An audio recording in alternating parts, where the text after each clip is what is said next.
globally. Enjoy the novelty of space.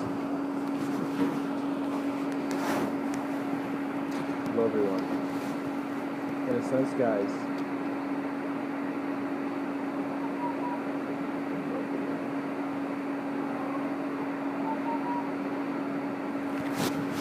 when we begin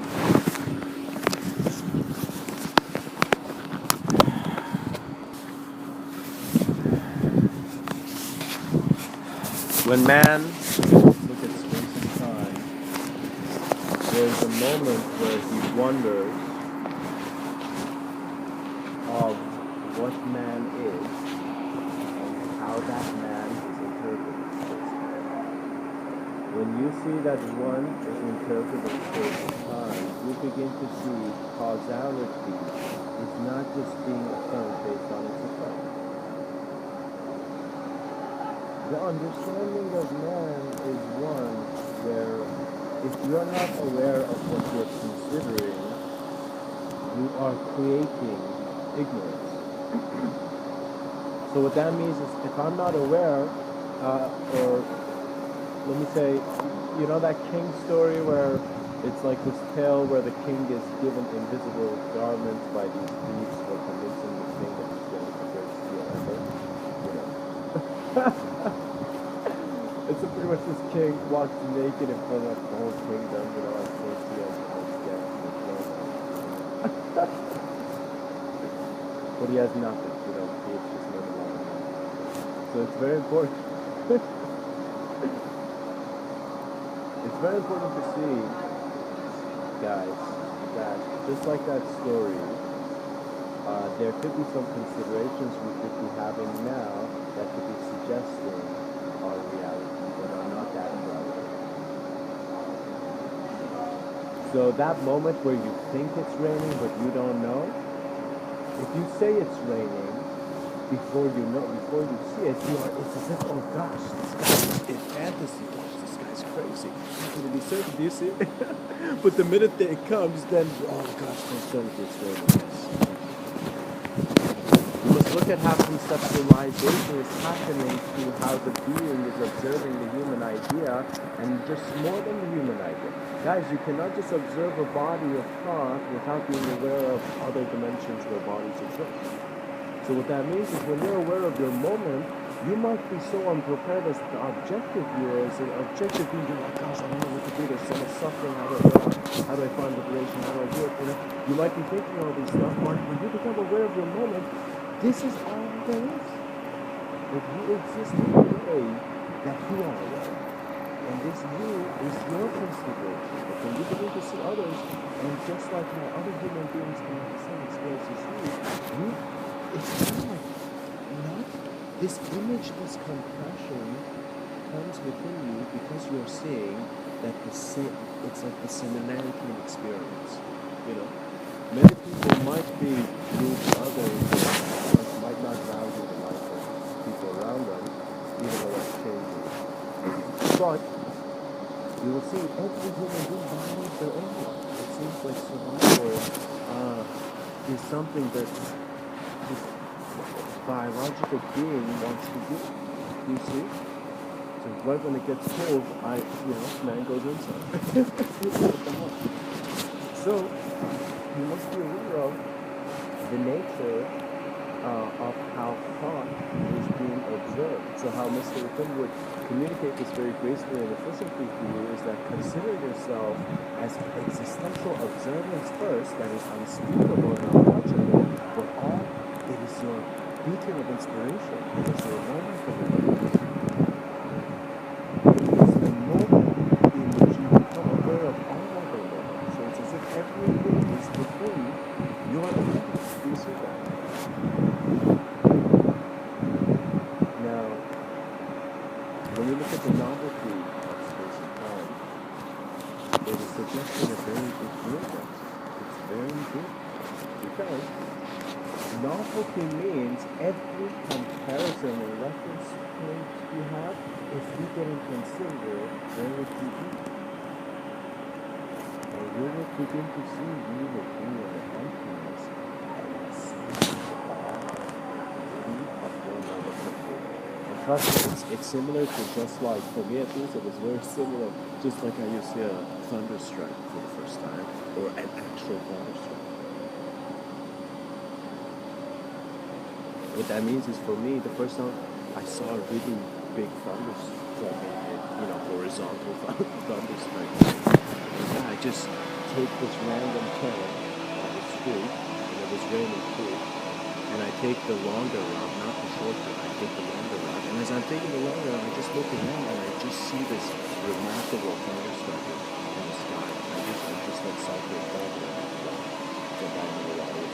so I just turned back halfway to the path I was going and take back first the short cut, that I'm like, I'll just sit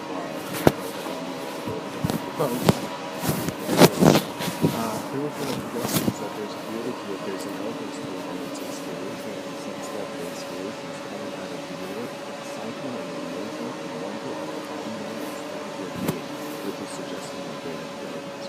What that means is when we communicate to others in the social world and the world where men seem to speak louder than men, we begin to see that there are these creations and these entities with words or meanings of the same and similar. And so when these similarities break on something where gosh, how can we passively, being 100% peaceful with our environment, and where our nature is constantly changing. The changing system doesn't care about one part of it, but the way things change. And so it's really how much you are aware of what is real, because that can have many interpretations in it, essentially. And you will see the thing throughout your life, you are going through these phases. And guys, many people hear these concepts of realization and enlightenment and liberation, but we must not approach these like this. We don't approach these concepts out of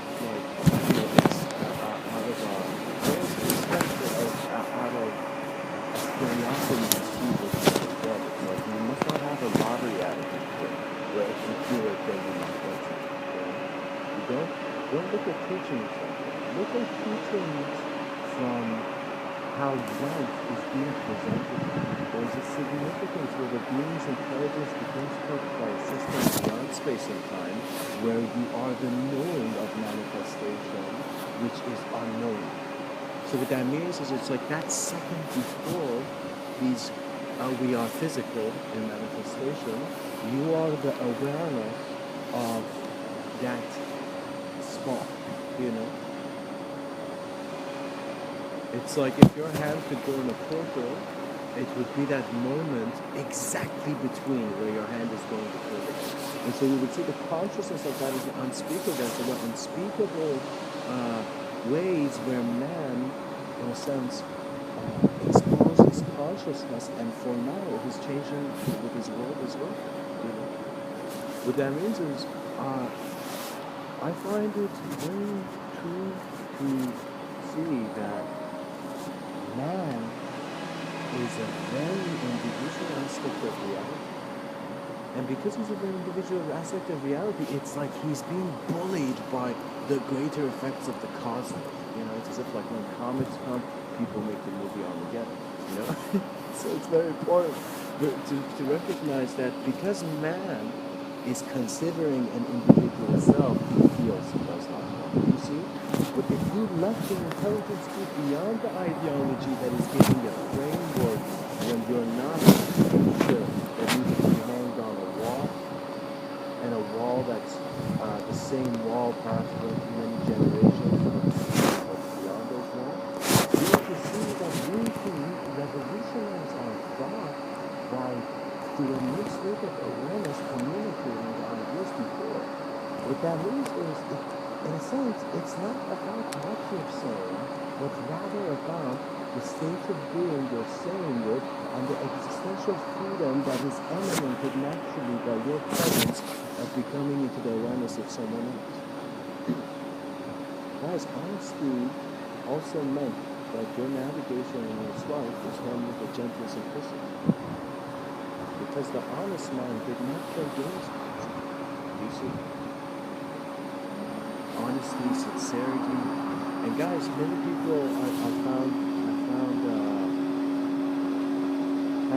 this kind of on some of it is rude, but some attitude of trying to analyze one being's reality and then suggesting that their reality is more real. When you're seeing how the nature of human practice is, before human beings could even, or maybe should have, developed human rights, of course, on some spiritually, they should have developed existential rights. And when you think about that, you're like, we must have. What that means is before we become confused, we must have known. You see? Before you're limited, you must have been limited. So why are you still limited? You see? When you are within limitless potential, what that means is the universe is infinite. Why are you separated? And so this is where you begin getting associations where you see sometimes deep ideas have no locality, and that's when you're experiencing life as consciousness. So sometimes through my talks, if you focus and follow each idea, it's as if like there may be sometimes turbulence, but you will see the pilot is taking you beyond the clouds to a clear view where you can see all the clouds, then you decide where. And so the destination becomes your self-discovery. What that means is, it's not fun when I look at people who are dictators, who are people who are controlling people who are controlling people in the sense that they feel they have so much control that their individual life is going into, this is no longer professional. And when that happens, you see that it's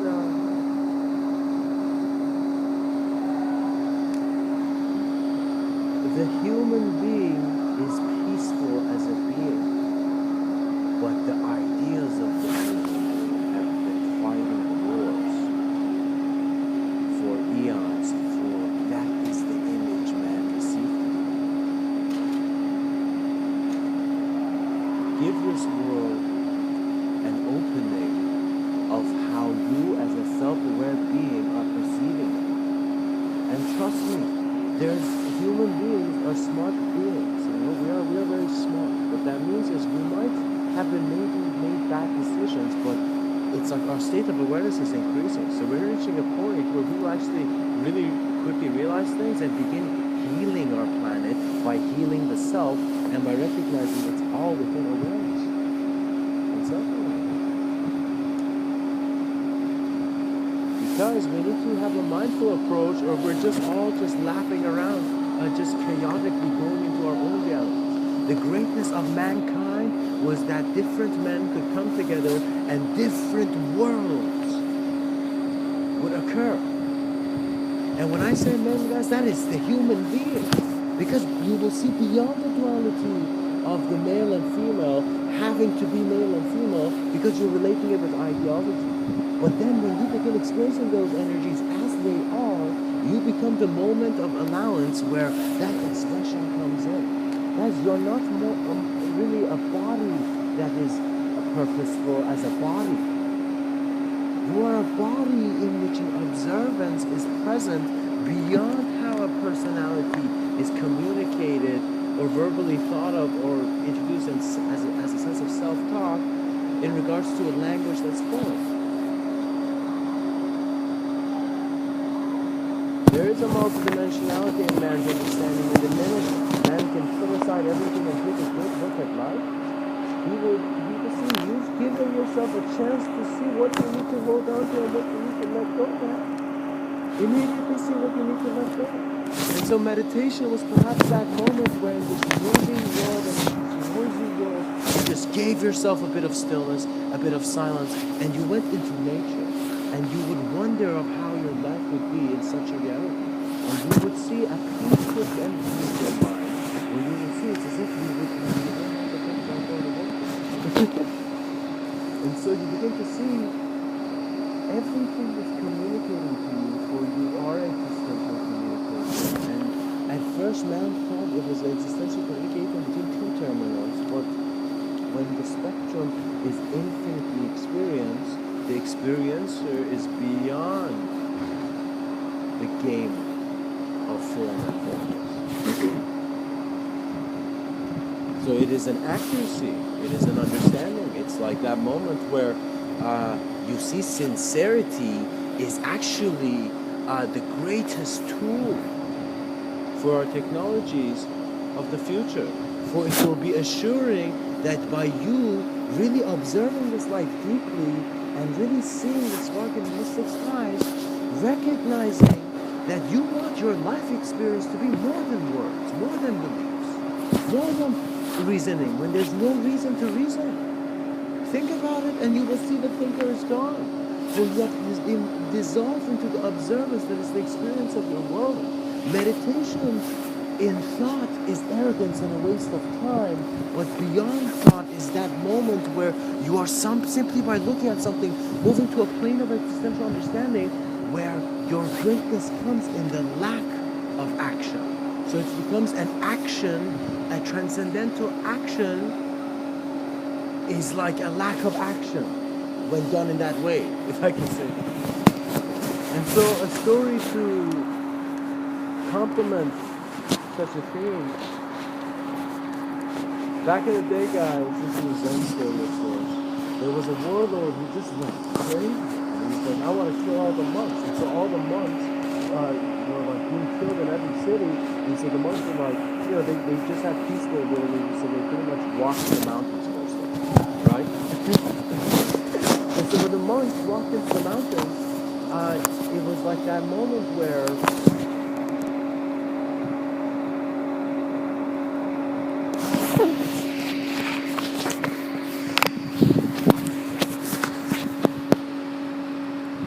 it was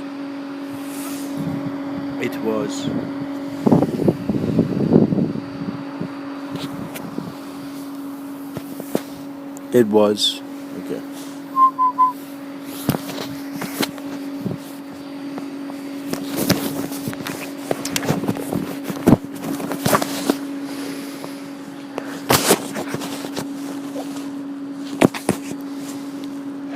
It was like that moment when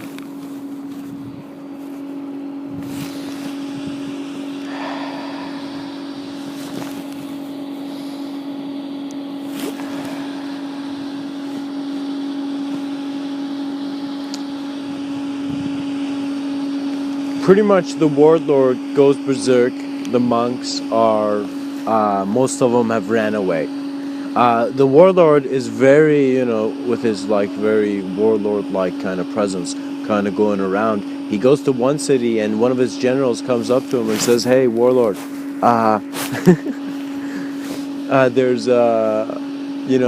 there's this one monk who is not leaving, and we told him he's gonna die, but he's just sitting on the grass plate, just sitting there, And so the warlord says, General, did you tell him that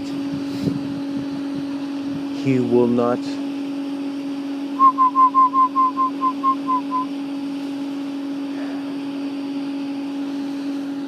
And so guys, I would like to share a Zen story with you, which begins with this warlord who suddenly goes berserk and just begins like giving this command to kill all the monks. And so as most of the monks are being killed, the monks walk back to the mountains. Many of the monks run back to the mountains because they're like, it's not safe, we're dying, regardless of how much I'm sitting down. Now, something very unique happens. The warlord goes to one town and sees that his general is standing there with kind of a frown and comes up to the warlord and says, hey, warlord, there's this one monk who is not leaving, and we told him he's gonna die, but he's still not leaving. The warlord, guys, inhales, and his inhalation is being done with such an intense anger as if he cannot believe such a thing he's heard. And so the warlord tells the general, take me to the monk immediately. And so it doesn't seem to be a nice situation, right? So anyways, what happens is the whole army is behind this warlord and the general's walking there, and then it's like that moment of truth where the general calls the monk, the very graceful monk who was sitting on the grass. And so the monk gets up and comes to the warlord, and it's as if there's that moment where the monk is just very close to the warlord, and the warlord takes a few steps and comes in front of the monk's face and tells him, "Don't you know who I am? I can have my sword in your stomach in an instant." Guys, imagine this person saying this. The monk breathes. And he breathes in a way as if his breathing could never be disturbed. And he looks at the warlord with a very transcendental smile and tells him, "Don't you know who I am? I can have your sword in my stomach in an instant." And do you see, it was that moment where one being gave such a profound understanding beyond the games that man plays with himself, that you immediately realize your being, and you realize, gosh, there was not even a single minute which I should have thought of that I was depressed or incapable or unable. You are part of this renaissance and this existential movement that's called life. You are here. Just be aware of it, be mindful, and observantly walk into novel experiences, new experiences. You will begin to see that I find the way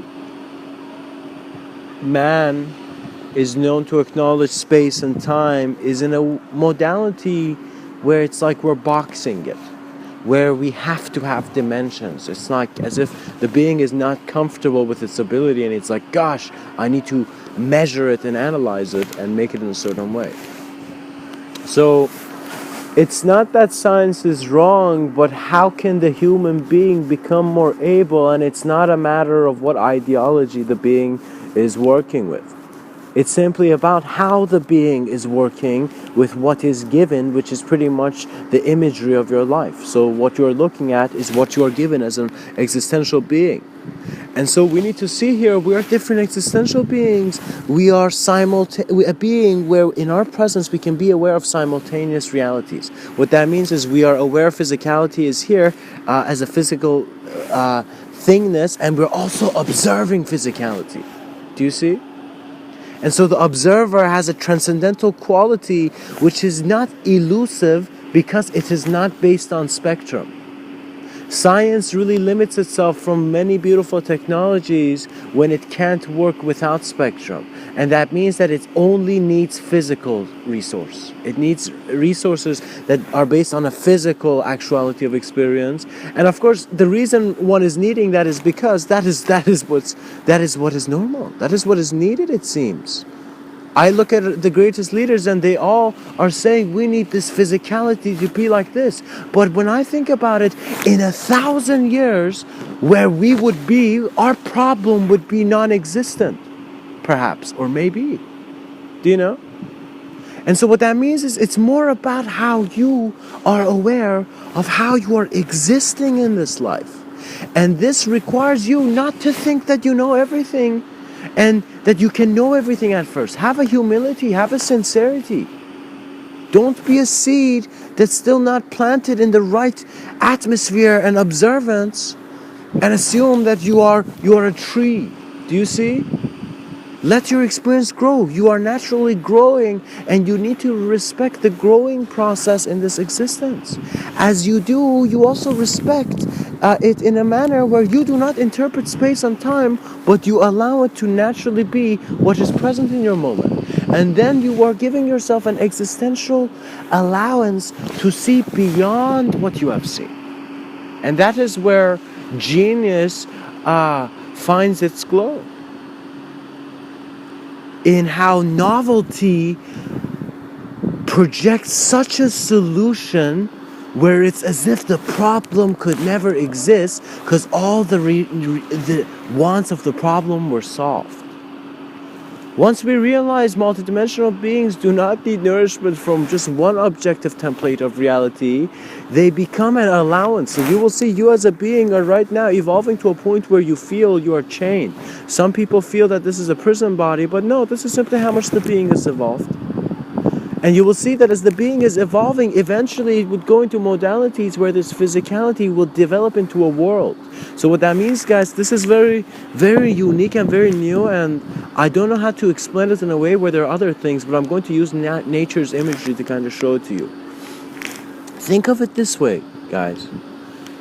We open our eyes, and in this world that we have opened our eyes, we have different ways of being aware of it. So what that means is that moment when you are perhaps intoxicated, your awareness is different to that moment when you're not. But at the same time, the brain chemistry is changing, so it's as if there's, in a sense, very playfully if I could say, if there is water in a jug, it's as if the jug is spinning, but it's not moving in a sense from it, but it's as if you hold a jug and you just move it, and it's as if the water is kept there by how gravity wants that surface to appear.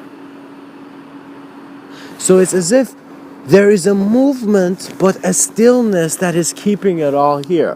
When this is a phenomena realized, in other words, it becomes real for you based on how you've lived life in your own way, you see that you have an existential responsibility to communicate to others how you survived beyond a limitation. The profundity of man is his ability to survive. What that means is there could be the craziest aliens, they could be the,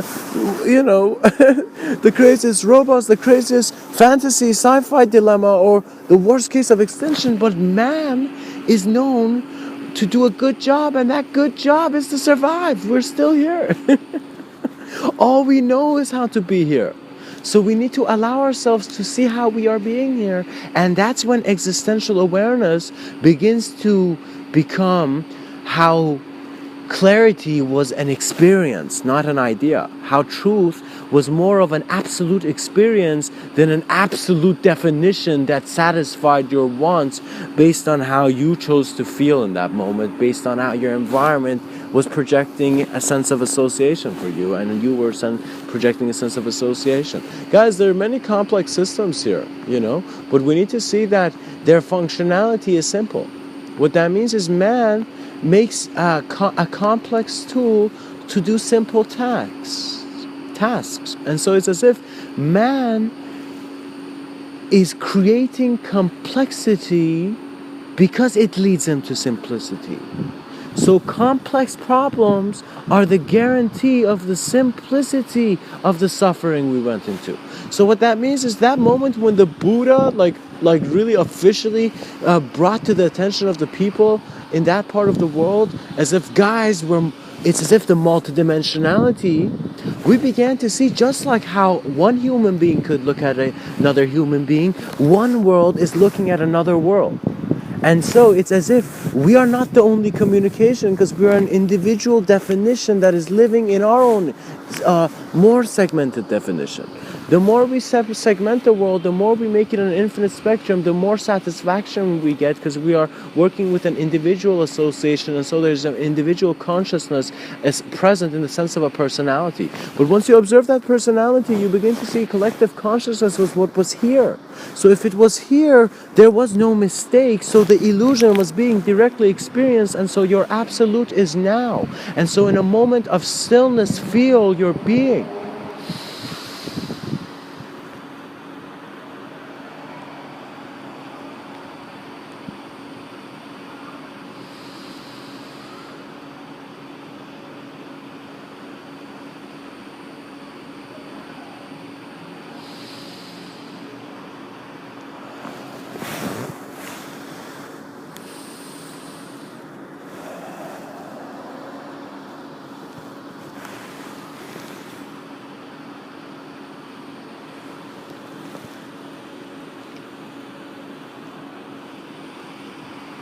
Once you observe space and time, you will see that the joy is the experience of novelty for a being within the process of creation and the dynamic of a creator-creation consideration.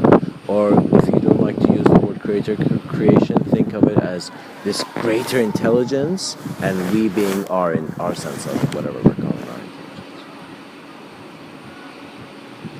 I find the greatest leaders of man align their vision not with the words of other men perhaps, but the words of their being and how life is speaking to their eyes. Because I was ignorant of my existential responsibilities, and so my life was not flowing well. What that means is, when I was young, I was told of my responsibilities as me, in other words, the chores in the house or whatever, you know. But at the same time, nobody told me of an existential responsibility which is based on how your truth and value system in this life projects what needs to be the right thing to do. When an identity is found among individuals, it is experiencing collective association all the time. What that means is the minute I say good in your observance, there's both a consideration of good and bad. It's just I've said the word good. Do you see? So once the potential could be anything, infinity is in the nature of your being. So infinity is not something to look for in words, but to observe in how you're actually existing here, and in what is fundamentally the breaking of your axioms of a past and a future when the novelty of the moment was beyond definition. Do you see? It's as if, regardless of how much you want to acknowledge a past and a future, there is something happening in the present moment that seems to be keeping all of it together. And this present moment is one that is aware of change. It's as if man needs to survive in his environment, and the intelligence of his moment needs to survive with the transition and change of man. So what that means is man is changing his world to adjust its needs. The intelligence of the moment of being that we are is adjusting this whole imagery-based reality projection. Because it can only be called a projection when there is an awareness of an emptiness. The only way man reached a point where he could talk about a holographic universe was because he recognized that there is a truth to an existential sense of emptiness. Because that existential sense of emptiness does not mean it's existentially empty, it just means it's empty for your idea is dissolved. It's like when your individual association is gone, you are being pushed to such great vision in the sense that you were always seeing it great. And guys, I've noticed something. When I've seen human beings playfully work with one another, whether it's in childhood or at the end of ends, at the end of days, you will begin to see in how man is playful, he gives himself the ability to jump into new moments of experience. When a being is excited by his experience, when a being is becoming more self-aware than how the average Joe is nowadays, and not that the average Joe is wrong, it's just that the average Joe is accepting the label rather than the actuality of the direct experience. And so when you begin to look at your direct experience, you become more excited because space and time is changing for you. What that means is those beings who are constantly, I've heard some people call it experience hunters. What that means is the being is excited for existential. It's as if you become more interested in existential knowledge rather than that gold chain that just made the weight of this world heavier for you. You need to choose how much you want to break reality, go into new reality, break reality, go into new reality, and see that as it's breaking and building, as there is a sense of construction and deconstruction to the nature of man's perception of what is intelligent, you are the observance beyond it. So emptiness meant everything is kept in nothing. And so there must be an understanding in man's systems and theories and branches of knowledge of a transparency in his existential observance that suggested beyond all that the senses were keeping her. We must not forget, science is kept on a platform of imagination. What that means is science is found to be accurate in the fact that it's being communicated more. But it's very interesting because any ideology has faith beyond itself, because that's how it can change and grow. And so you will begin to see that if spirituality meant you as a being were observing a holistic experience simultaneously when you were having an individual one, it would be as similar as how, for example, scientific theory or the scientific approach is one where it's accepting an infinite intelligence, but it's just not calling it God, but using certain formulas to just suggest a certain aspect of it. And that's not even the complete full of it. What that means is if you're just experimenting with physicality to try to understand your world, you will begin to see that it's as if you're just looking at one corner of a painting and wondering what's missing. Well, of course, the rest of the painting. And so it's very important for you to observe how beyond space and time you are present as an experiencer, not the objects of experience, as an experiencer that is also the manifester of the objective.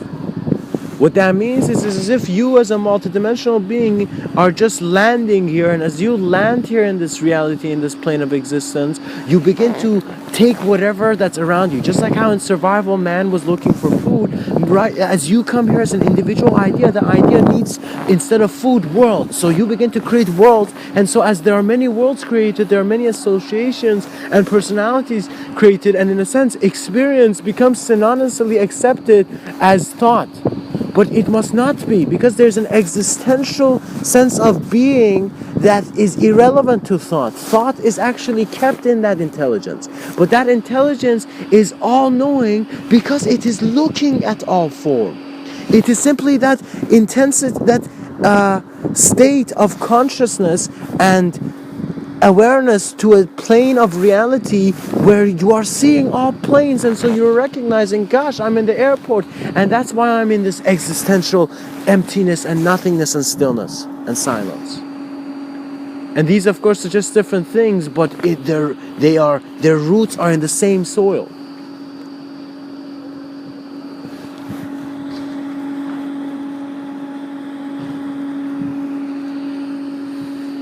Enjoy the novelty of space and time, because you are creating it. And when you are creating something, make sure you're enjoying it. I mean, make sure you're really looking at it, because I know I have really admired the engineer's inspiration, and I've seen that when an engineers something new, or when an inventor invents something and just creates something and steps back and looks at it, there is that moment where you are beginning to see the smile of the children of the future. When you do an act and you see that smile within yourself, where the children of your children are your guidance, then you, my friend, are working for the benevolence of this life. And you will see such beautiful and abundant flows will come to you. Such majestic knowledge will come to you, and not a majesty based on hierarchy, a majesty where from absolute trust in existential being, your idea begins to sprout into the soil, rather than you thinking you were just some rock thrown into the dirt with anger. The wrath of the gods meant some being received imagery of this life experience that was a bit rough.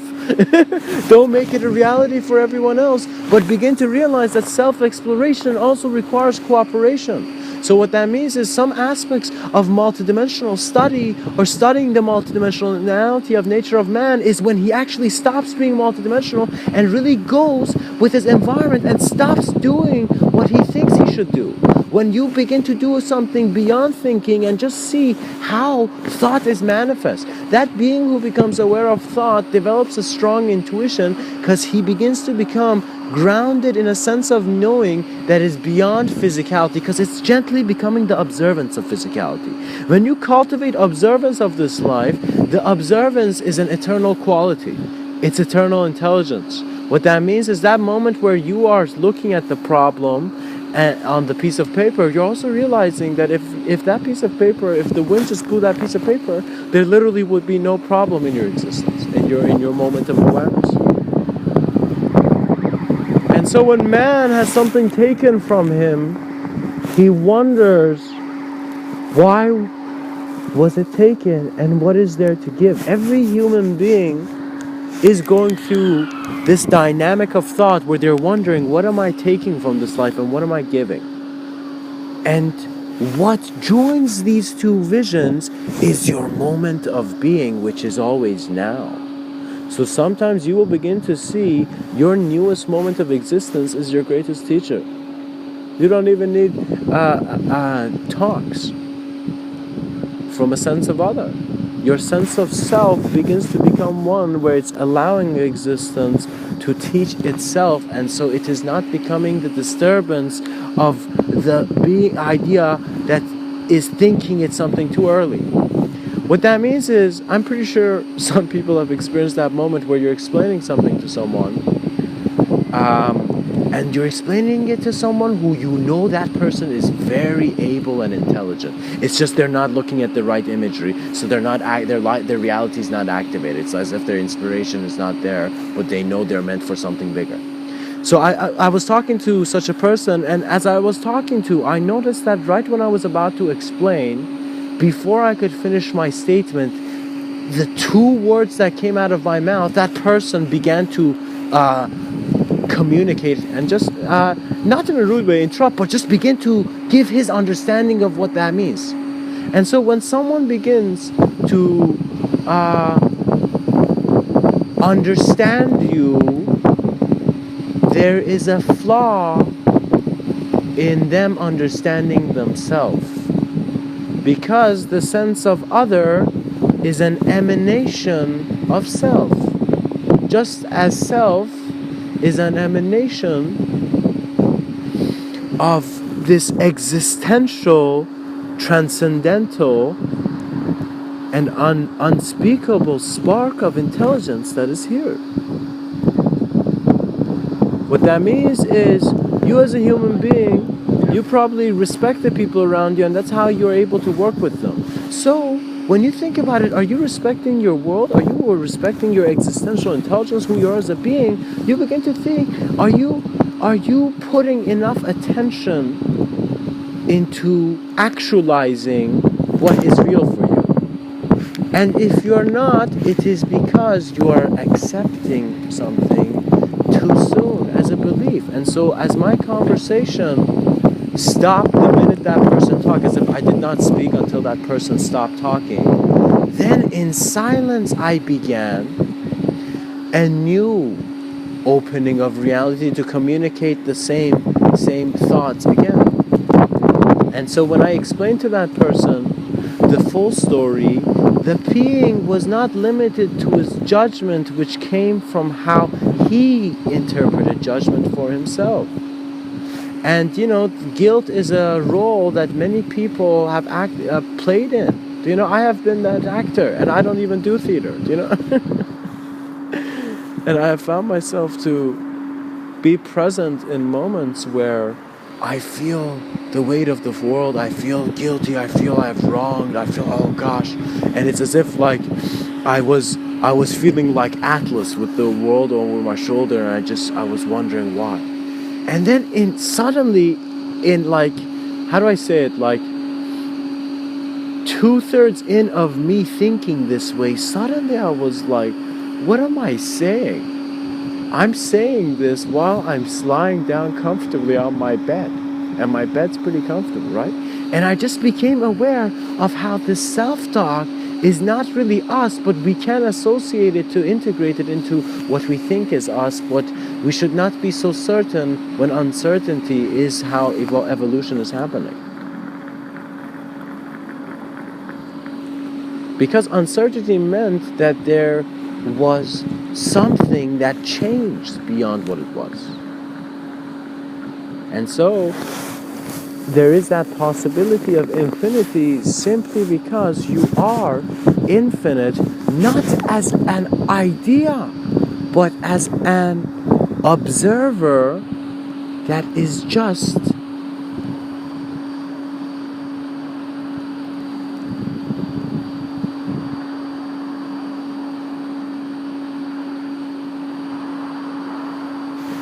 awareness.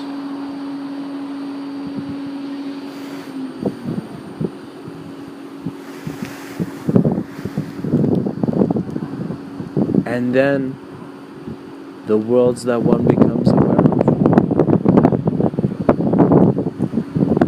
In your remembrance, you are always able. But the minute you forget who you are, you will begin to see that you might suddenly be given a lot of external, what you call as abundance, but you will begin to see that it's all ignorance. Because ignorance meant we were not taking our shoes off when we were going to the temple. Ignorance meant the child did not become aware of its own ideas before it was filled up with other ideas, you see. Once there is the respect to be with your world, then your world works with you. So the immediate task of any being is to align themselves with their greatest vision of reality. And that means that you might not know your greatest vision, so begin to observe the nature of your moment of being. Instead of checking Google, just stop and for a minute go into nature or walk in a park or somewhere and just sit down somewhere, perhaps by a tree, and very still and silently just breathe and be. Literally, I'm just saying be. Don't do. Doing is the observance of change that is being. When man is known and given the potential to act, he is beyond the actor. When you are projected a sense of space and time, you are beyond space and time. And so if you become playful and let reality be explored authentically, sincerely, and honestly, you will see that imagery does not need to tell you how to look, but you need to see that you were looking at that image in that way.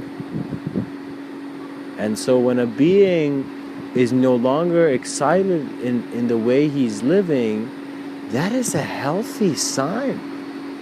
Regardless of how much success or lack of success you're having, to suddenly go and sit on a very comfortable chair of a profound I don't know is a healthy thing.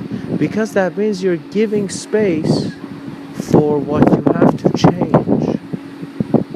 So what that means is that moment when the Claymaster, that Japanese Claymaster who for 30 years knew what he was doing, that moment before he put his finishing touch, he knew what was being made fully.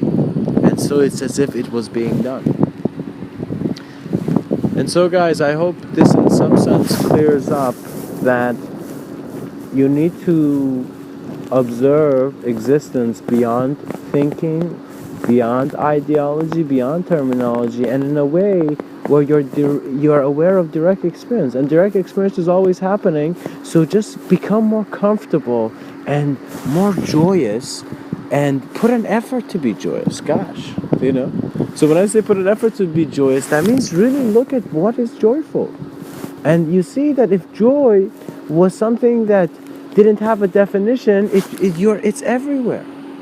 When you're in a state of consciousness that you're not troubled by the number of coins in your pocket,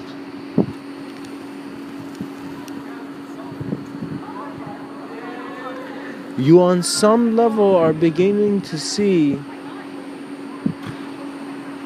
that there is no reason for you to have something, and there's no reason for you to not have it, something.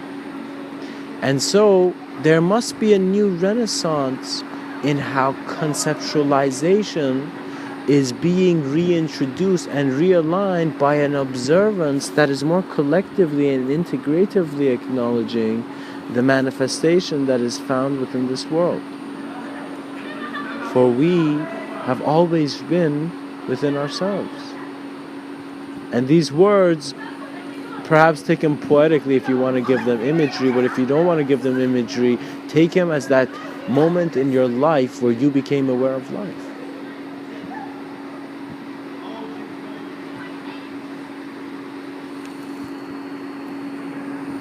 And so, perhaps man's greatest dream was to wake up.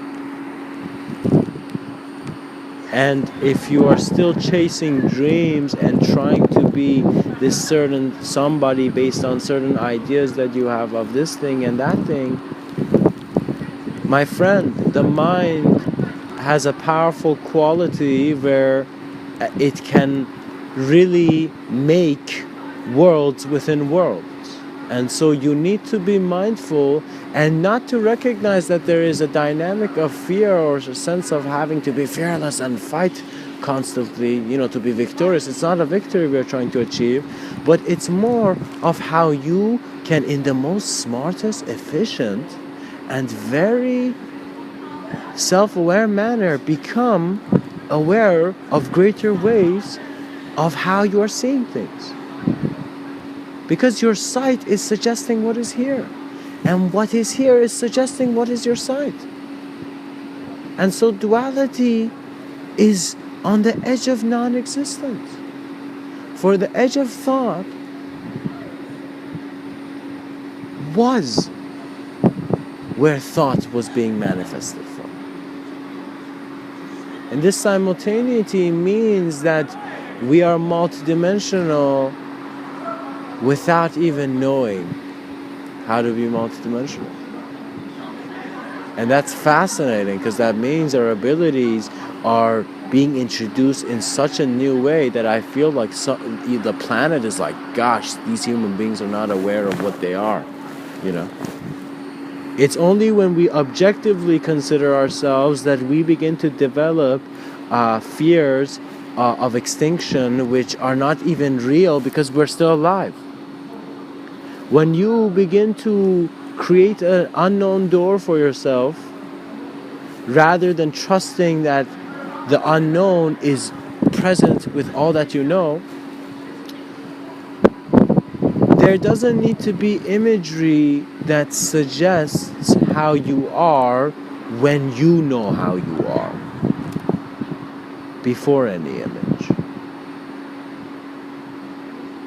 So perhaps find that as you enjoy the novelty of space and time, you are moving beyond an understanding of self that is chained to its transition or what may happen as it transitions. It's very actually amazing that people are thinking about death or even fearing it. Just the human response to the idea of death is very important, because if it is not done compassionately, gracefully, and mindfully, you will begin to see that unnecessary fears will manifest out of your ability to creatively think how depressed you are, for example. You don't need to be depressed. Really, there is no reason for you to be depressed here. Unless you choose to associate with a sense of identity that is based on ideas of its environment. Life is peaceful because man's intelligence is peaceful, and so you need to acknowledge the self-reflective nature of how conception is being observed as thought by you. You need to be aware of thought. What that means is, just like how I'm talking now, you can reach a sense of awareness where you are aware of ideology, and so you will see that you thought you just had to listen better. No, on some existential level, your ear is receiving sound so clearly that you are just not consciously gaining it. And if you reach there, you will see that it was never about the ear, but it was about how consciousness was paying attention to its bodies of experience as a omniscient experiencer, as a collective intelligence. So in a sense, enjoy the novelty in space and time, because in that novelty there is an awareness to the multidimensionality of man, which is how both sides of the coin were part of a coin that was being flipped in a way where they might not understand based on their sense of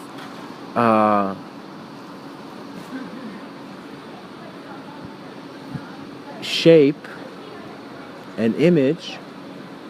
But as you become aware of your roots as existential awareness, you do not think of your purpose in this life as individuals. So once you actually go very deeply within your consciousness, you will see that the human being has an ability to acknowledge this physical body beyond an idea and a sense of self.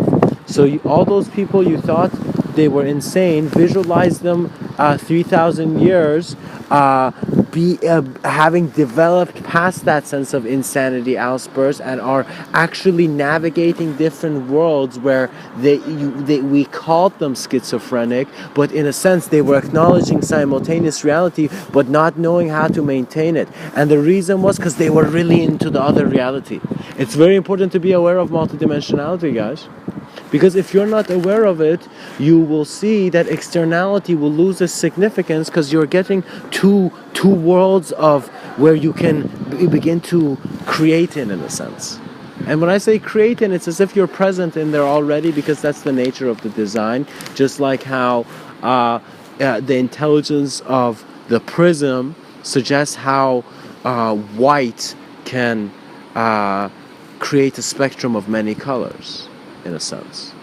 But that white, or that sense of light, is beyond any image of light which is found within man's stories, guys. There's a level of inspiration which is existential inspiration. Forget about just getting a cure. I find therapy and the way psychology is treating man is a bit cruel, because it is not giving it a complete awareness of the ability it has to, within its novelty, grow on its own, and simply by its choice of being aware of its reality.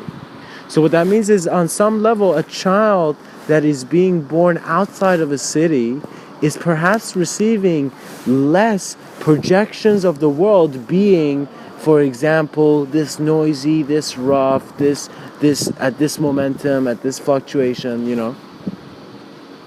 And so a child needs to be in a very graceful environment so it discovers some profound existential understandings about the compassion and collectivity of this world and as consciousness before it externalizes. You must have, hopefully, before your 20s, received many profound moments of just absorbing beauty within your moment of existence. When that has happened to you, then you begin to see you will be responsible for your task, and you will do a great job regardless of whatever job it is, whether it's giving the greatest speech or whether it's to be the profoundest speech known to man, which was the silence of perhaps that Buddha's silent sermon, where the transition of the spectrum suggested that as we spun, infinity was the product of two simultaneous realities producing the objective view for a third observer. So guys, the world of observance belongs to the intelligence that knows how to navigate through the trust in life that is found within your silence and stillness of being. I am just a voice. Who else is speaking?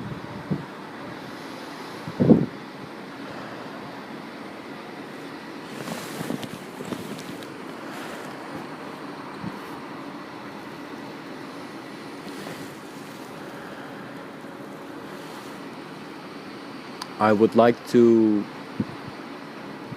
bring forth an exercise here and to suggest that back in the day they had these, as an idea, this thing called a mantra, which was a sound you chanted, and as you chanted, as you made this sound, you became aware of what was making sound as a being, as just this living thing here, and then you would get a profound understanding of how your consciousness, a lot of your realities are based on how you have received sound in a certain way. How's it going?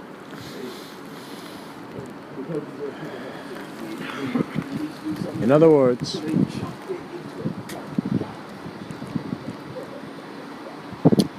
if you are that spot when the thunder strikes, you are choosing not to be the elegance of the limitless sky observing it all. So when you individually think that things are happening just to you, you are looking for reasons of why they're happening, and so you're lost in this realm of trying to satisfy an individual's need. But when you look at that individual, you just don't know. And it's okay not to know. That's the nature of part of your design, you know. You know some things, you don't know some things. And so this is why there's a beauty in how globalization and man's communication has developed the missing link, which was a sincere awareness to the omniscience of the experiencer.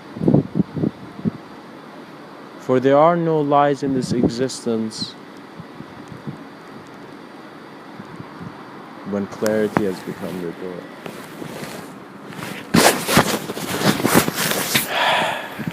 Much blessings and namaste.